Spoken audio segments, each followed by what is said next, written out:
Hello. So today we're going to be discussing a 4-point block start in track and field. Basically, just getting into the biomechanic aspects of it and the muscles and how everything works together so that you have the best outcome for the race. So we're going to transition into the next slide. So basically, a little bit about track and field. It started about 776 BC back in ancient Greece. It was basically an Olympic event that was designed for men to display and boast their athletic abilities. Unfortunately, women were not allowed to compete back then, but thank God now that is, all around the world, and we've had women even win and make Olympic titles to be beaten by other people. So track consists of various events, whether it be running. So we have the 100 for the start, the 100-meter dash, and it goes through the 10,000-meter run. And then we also have relay, so the 4x1, the 4x4, so on and so forth. We have the long jump, triple jump, high jump, pole vault, javelin, discus throw, the field aspects of track and field, and just all around different ones. But specifically today, we're going to be talking about the 100-meter dash out of starting blocks. I chose this topic to talk about because I ran track in undergrad. I was a D2 track athlete for about a year and a half. And the 100 and 200 were my prime running events, but my 100 was a lot better than my 200, and I really enjoyed running the 100 just because of the fact that I never ran track a day in my life before I went to college, and the coaching staff and everybody and all of my teammates actually gave me a chance to build and grow and something that I never done before to actually become better. So that was a really inspiring and important time in my life, and I'm actually thinking about getting back into track. So that is exactly why I picked this specific event and this specific movement to describe to you all, because of the simple fact that it holds a special place in my heart. So now we're going to transition to the next slide 3. So basically this slide is about the phases of this particular movement. So you have 3 phases in a track 4-point block start positioning phase. So the first one is a set block phase. So basically the announcer, the person who shoots the gun, will call out set. In that moment, the runners must immediately transition into their set position, basically bringing their gluteus maximus or their hips above their shoulders, just to getting in your set position, and you have to basically stay there and stay still until the gun is fired itself. Next, we have the block clearance phase. Once the gun is fired, it is time for the runners to leave their blocks and slowly progress from an angle to an upright position as they build their acceleration, momentum, and velocity. You basically just don't want to pop right out of blocks and go straight up, because it defeats the purpose and it throws off every piece of velocity and acceleration that you were trying to build, and now you don't have it anymore because you're straight up instead of accelerating into it. And then finally, the last stage or phase is the stride stance phase. So it's basically when the runner reaches the upright position after their acceleration period. They must focus on their stride and their stance as they proceed down the straightaway of the track, so the 100 meter, as quickly and fast as they can, with using as much power as they have obtained in their body. Basically, because of the simple fact that an 100-meter dash is not that long, and your beginning and your start out of blocks is everything. It's key to you even being basically a competitor in the race. So your start can determine if you're a champion or just another competitor. And so a lot of what is focused on in 4-point block start stance is stride length versus speed frequency. Excuse me. Stride length is basically like the length between your legs as you're running, and then speed frequency is how fast your feet hit the ground with each repetition, and they go hand in hand, because you can have a great stride length and a terrible speed frequency, so you move a lot farther on the track, but you move a lot slower on the track as well, and vice versa. You can have great speed frequency, your feet hit the ground like crazy, but if you don't have a great stride length, you're basically moving, but you're not moving forward enough to catch up with other people. So it goes hand in hand. Okay, so next we're going to move on to slide 4. So basically this slide is just the set blocks phase. So it's basically the announcer will call set. You raise your body from your start position, both feet firmly against the pedals. You want to make sure that your feet are firmly against the pedals so there's not a backfire when you try to push off of the pedals, because you're already pushing off of the pedals. Your glutes should be higher than your shoulders. You want to make sure that your back is neutrally balanced. Basically, you want only your fingertips to be touching the track instead of your entire hands, because you put too much weight on your body when you're up in that position, in your set position. So basically, you want to focus on your fingertips. Shoulders and hands should be parallel to the ground. You don't want to lean too far forward, because it can cause you to fall once the gun goes off, just because of your reaction time and everything. And you want to make sure that when you're up in your position and your spine is neutral, your head is also neutral. I mean, of course, you want to be looking at the track when you're in your set position, but you have to make sure everything is neutral, not to lean your head up, lean it down too much, because everything will throw off your start. So then I found an article by Milanese et al. Published in 2004. So this was found on page 209. Basically, it says, in particular, an optimal joint angle from the front or rear leg can be a critical determinant of body configuration. In order to reach a greater horizontal, basically like slope or interference and impulse, and a higher horizontal velocity, component, which gives the runner an advantage over the competition, basically. So you want to make sure that everything is set flush and set right, so that way when the gun proceeds to go off in the next phase, then you're immediately ready to get out of your blocks, and you don't have any complications with falling over or having your legs be too heavy, or having your arms be too heavy and weighing you down even more. Okay, so next we're going to transition to slide 5, which is basically the muscles that are involved in the set block phase. So as you can see, I have some blocks that are already like positioned and set up on the track, and then I also have a picture of the back of one of your legs. So hamstrings, of course, are involved.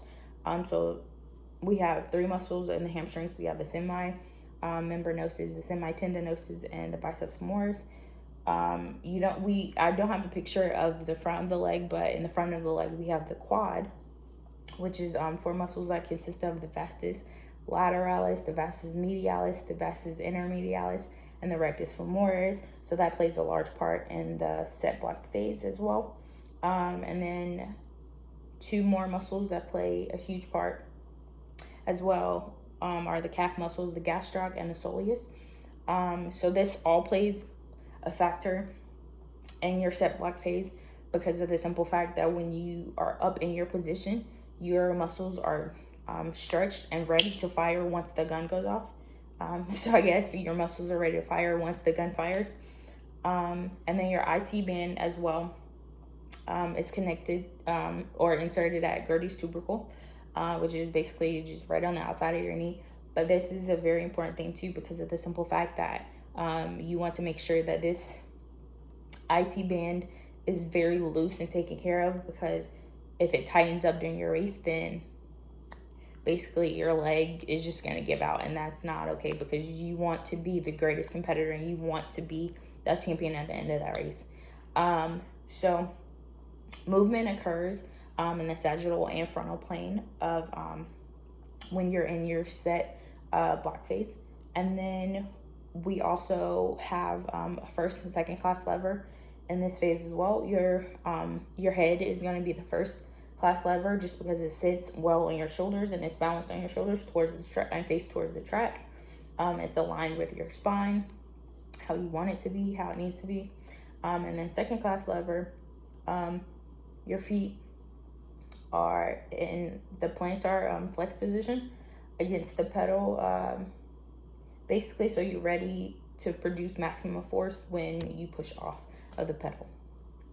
Okay, so we're going to proceed to slide 6, which is the biomechanical principles involved in the set block phase. So we have Newton's first, second, and third law that come into play. Newton's first law is basically talking about inertia and how the force of muscles is holding the body in place, and the force of gravity is holding the body in place as you're sitting up on the track and on the blocks. Newton's second law, acceleration, forces applied to the block, then mass resistance and wind are also helping to increase acceleration because of the simple fact that it's providing resistance. And then Newton's third law, for every action there's an equal and opposite reaction. So basically when you push off of the blocks also gives the runner resistance back, so therefore it's an equal and opposite reaction. And then basically center of gravity, you want to make sure that your center of gravity stays within basically like your hip area, just because of the fact that when you push off, or when you're in the set position, when it makes it easier, so when you push off you're not like thrown off balance, and your center of gravity is equal to what it needs to be for you to propel correctly. Okay, next we're gonna transition into slide 7. So basically this one is the next phase, so block clearance phase.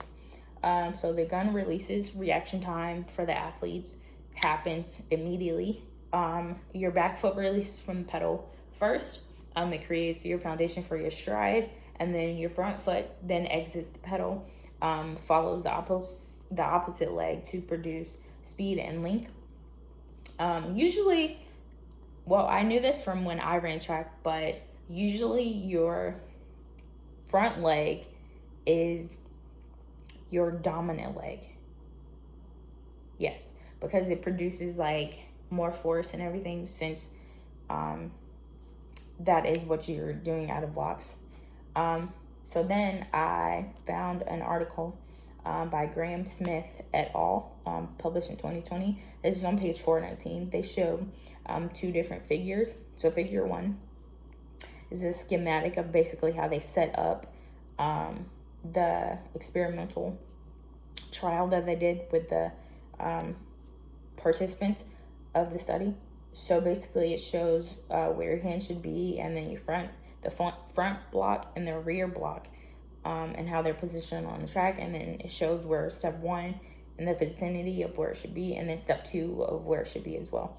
And then in figure 2, it shows the average horizontal power produced by the seniors, which is portrayed in gray, and the juniors, which is portrayed in blue, just across the block phase, and like their first ground contact and their second ground contact right out of the blocks. So you must have, according to Graham Smith et al. In 2020, having a high anterior-posterior force development is also required in the development and initial ground contact phase after block clearance, and the ability to direct the resultant ground reaction force vector has been associated with better performances during an early acceleration out of your blocks. So yeah, basically like you want to focus on trying to make your acceleration out of the blocks count. Okay, so we're going to move on to slide 8, which is the muscles involved in the block clearance phase. So we have the abdominals, because you're standing upright, so your core is helping you balance. And it's closer to your center of gravity when you start running.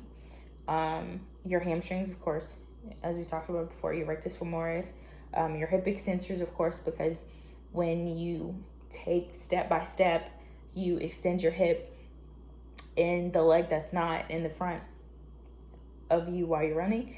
We have the tensor fasciae lata, the tibialis anterior. You have your calves, which are your ankle plantar flexors, your peroneals, your biceps, and your triceps. So biceps and triceps are included in this because now you are actually using your arms. So of course they don't necessarily take up too much of the primary movement and what you really need to run, but your arms are very, very vital to you actually running. You're not going to run straight armed. You are going to pump your arms. And so you want to make sure that you keep your arms close to your body instead of flailing them around, because it helps with fluidity.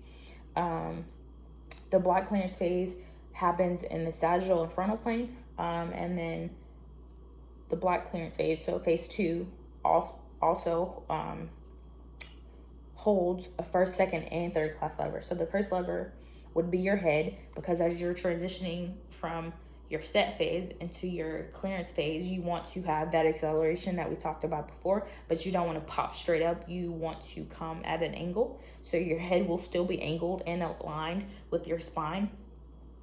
So your second class lever is going to be basically your leg extension, and how you're pushing off with each step. And then your third class lever are going to be your arms pumping and extending with every push of your foot. Okay, so now we're going to proceed to slide 9. Okay, so these are the biomechanical principles involved in block clearance phase.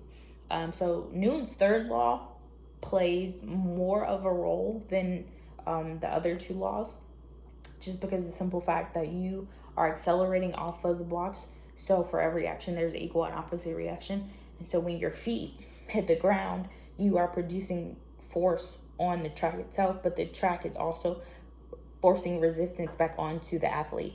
So there's an equal and opposite reaction for everything that happens in every step that is taken. Joint sequencing, or proper joint sequencing, must flow from the hip to the knee and to the ankle to produce maximum force production, just step by step while you're sprinting. So in this picture on the right, you can see that I've labeled the hip with the red circle or oval, the knee with the green oval, and the ankle with the blue oval. So everything flows from the hip, it flows downward. So it goes to your ankle from red to blue, and then from red to green, and then it's just an inner working process. Okay, so now we are going to proceed to slide 10, which is the last phase. So your stride stance phase. So acceleration point ceases. So you, at this point in your stride stance phase, you should be upright, but it should have been a gradual upright. Don't pop up.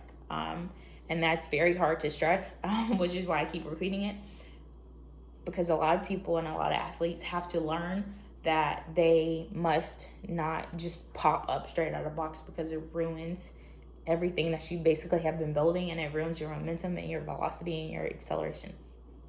So once you gradually ascend from your acceleration point, your acceleration point basically is over. So now you're in your stride and stance phase, and your body straightened from an angled position. Your stride length and your speed frequency are extremely crucial at this point, because this is your last phase, and this is, at this point, you're at the 30 meter, 40 meter mark, and you only have 60 meters left to go and especially if you want to be the champion of that race, you have to make sure that your stride length and your speed frequency are completely and utterly in the right spot, because of the simple fact that these last 60 meters are where it's at.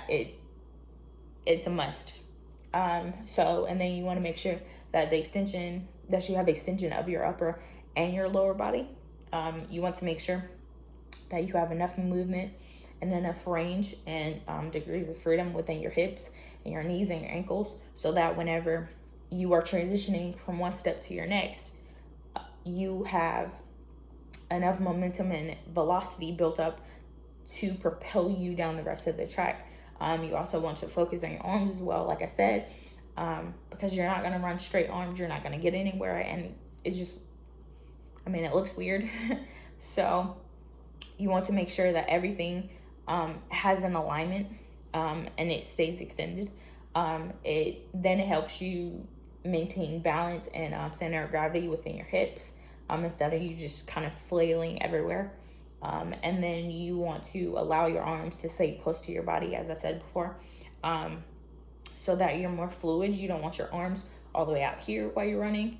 You don't want your arms too far in front of you while you're running, or too far behind you while you're running. You want to keep them basically set where your legs are.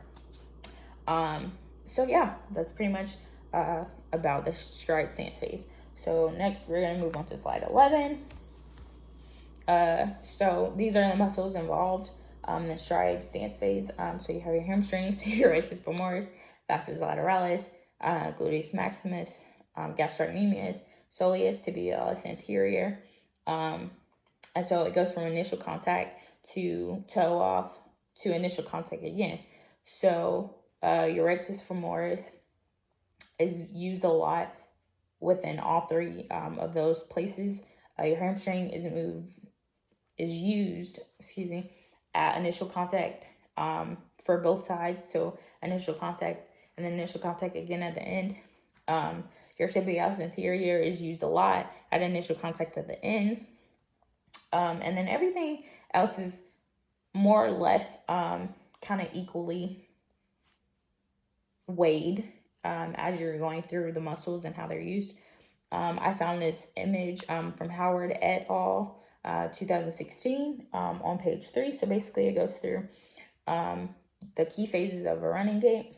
So early stance, which is basically braking, is the initial contact. So at the beginning. So it's 0 to 15% of the cycle. Number 2 is late stance, which is propulsion, and it begins like mid stance to end toe off, which is 15 to 30% of the cycle. Number 3 is early to middle swing, so recovery, which begins at toe off and ends roughly 2/3 of the way through swing phase, which is 30 to 77% of the cycle, which is a huge gap difference from the first two. And then lastly, number 4, which is the late swing, which is basically pre-activation, begins 2/3 of the way through swing and ends at the other initial contact. So it's basically when you pick your foot up, you go through the gate, and then you put your foot down.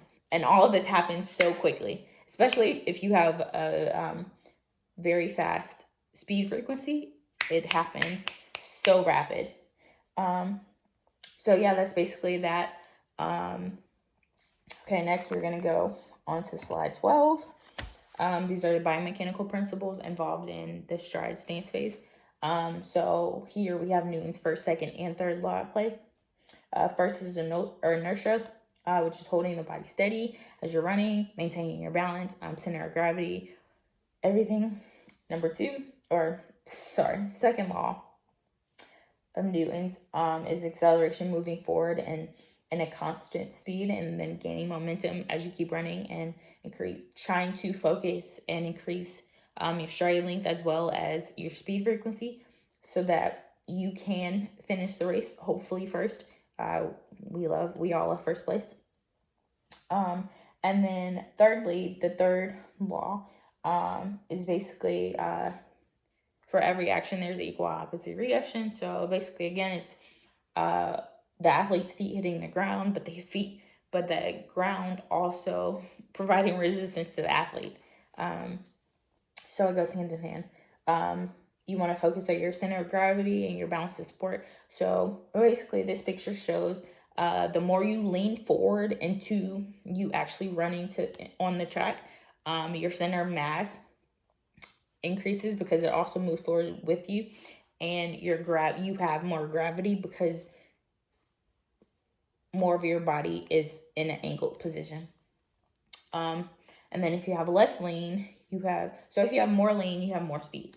And then if you have less lean, if you're more of standing straight up instead of leaning, you are produced with less speed because your center of mass is not forward, it's more neutral, and you want it to be forward so you don't have as much gravity as well assisting you. So then stretch shortening cycle, or like length tension relationship in upper body and lower body, which is known as SSC, is just muscle action when a muscle